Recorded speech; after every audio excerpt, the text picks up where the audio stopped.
नमस्कार, मैं हूं आरजू। आप देख रहे हैं वायरल छत्तीसगढ़। आइए डालते हैं नजर आज की खबरों पर। छत्तीसगढ़ में नगरीय निकाय चुनाव को लेकर सरकार की तैयारियां तेज हो गई हैं। इसी तारतम्य में आज उप मुख्यमंत्री अरुण साव ने प्रेस कॉन्फ्रेंस आयोजित की। इस दौरान उन्होंने सरकार की उपलब्धियों और चुनावी रणनीतियों पर बात की। इस दौरान पूर्व मंत्री महेश गागड़ा, भूपेंद्र सवन्नी, अमित चिमनानी और अनुराग अग्रवाल भी उनके साथ मौजूद रहे। उप मुख्यमंत्री साव ने कहा कि निकाय में हम अपनी 1 साल की उपलब्धियों को जनता के बीच लेकर जाएंगे। राज्य की जनता लंबे समय से चुनाव की तारीखों का इंतजार कर रही थी और हमें विश्वास है कि इस बार भी जनता कमल खिलाएगी, जैसे दक्षिण उपचुनाव में हुआ था।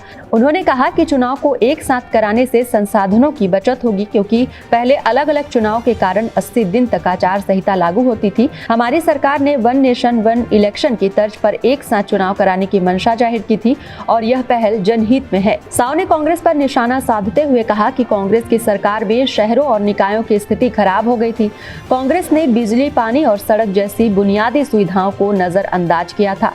पार्षद को अपने पैसे से नल की टोटी लगवानी पड़ी। कांग्रेस के शासन में निकायों का विकास अवरुद्ध हो गया था, लेकिन हमारी सरकार ने 7,373 करोड़ के विकास कार्यों को मंजूरी दी है। कल राज्य निर्वाचन आयोग ने नगरीय निकाय और पंचायत के चुनाव की घोषणा की है। बड़ी प्रतीक्षा थी जनता को कि कब तिथि घोषित हो और प्रदेश, केंद्र, रायपुर दक्षिण की तरह नगरीय निकायों में भी राज्य की जनता कमल खिलाए। और अब चुनाव कार्यक्रम की घोषणा हो गई है और सरकार की मंशा के अनुरूप राज्य निर्वाचन आयोग ने एक साथ चुनाव के कार्यक्रमों की घोषणा की है। जब दोनों चुनाव अलग अलग हुआ करते थे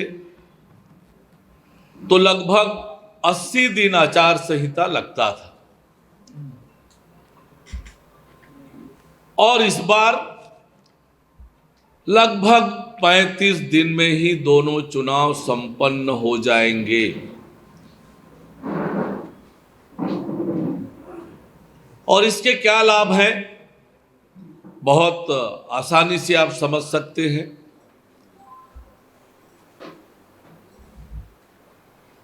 समय की बचत, संसाधन की बचत और लोगों के काम के लिए अधिक समय। और इसलिए एक तरह से वन नेशन वन इलेक्शन के तर्ज पर हमने दोनों चुनाव एक साथ कराने की मंशा जाहिर की थी। सरकार ने संकल्प लिया था, कमेटी बनाई थी, कमेटी ने हमारे मंशा को प्रमाणित किया और राज्य निर्वाचन आयोग ने उसके अनुरूप ही इस चुनाव कार्यक्रम की घोषणा की है। राज्य की जनता ने 2019 में देखा कि कैसे राज्य की जनता के अधिकार को छीनकर कांग्रेस पार्टी ने नगरीय निकायों में अपना कब्जा जमाया। पर पावर के लिए, सत्ता के लिए कब्जा तो जमाया, पर अपने स्वभाव के अनुरूप सत्ता में आते ही नगरीय निकायों की ऐसी दुर्दशा की कि शहर विकास से महरूम हो गया। बिजली, पानी, सड़क, प्रकाश, सारी व्यवस्थाएं ध्वस्त हो गई। जैसे मैंने कहा आपको कि अधिकांश नगरीय निकायों में कांग्रेस के अध्यक्ष और महापौर थे, उसके बावजूद 1 साल में हमारी सरकार ने 7,300 करोड़ रुपए राज्य के नगरीय निकायों को दिया है विकास के लिए। यह हमारी उस निष्ठा को प्रदर्शित करता है कि हम विकास के लिए राजनीति करते हैं, विकास में राजनीति नहीं करते। और उन 7,300 करोड़ में आज आप देखेंगे कि राज्य के सभी नगरीय निकायों में हर एक वार्ड में, हर एक शहर में विकास के काम हो रहे हैं। नवंबर 2024 में भारत सरकार ने ठोस अपशिष्ट के निपटान के लिए 230 करोड़ रुपए की स्वीकृति प्रदान की है। ये डबल इंजन की सरकार के लाभ कैसे छत्तीसगढ़ को मिल रहा है और उसका उपयोग करके हम जनता को कैसे उसका लाभ दिला रहे हैं, ये बात इसी से प्रमाणित होता है।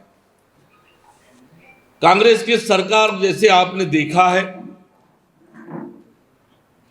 कि सिवाय घोटाले और भ्रष्टाचार के इन्होंने जब भी मौका मिला, 1/11/2000 को मौका मिला तब भी वही किया, 2018 में मौका मिला तब भी वही किया। इन्हें जनहित और विकास से कोई लेना देना नहीं है। जो मैं बार बार आपके बीच में कहता हूं कि कांग्रेस पार्टी 3 एजेंडे पर राजनीति करती है, भ्रम, भय और भ्रष्टाचार। यही आधार है कांग्रेस पार्टी का। इस दौरान उप मुख्यमंत्री ने विश्वास जताया है कि जनता के समर्थन से निकाय चुनाव में भाजपा की ही जीत होगी। फिलहाल इस खबर में बस इतना ही। जुड़े रहें वायरल छत्तीसगढ़ के साथ। नमस्कार।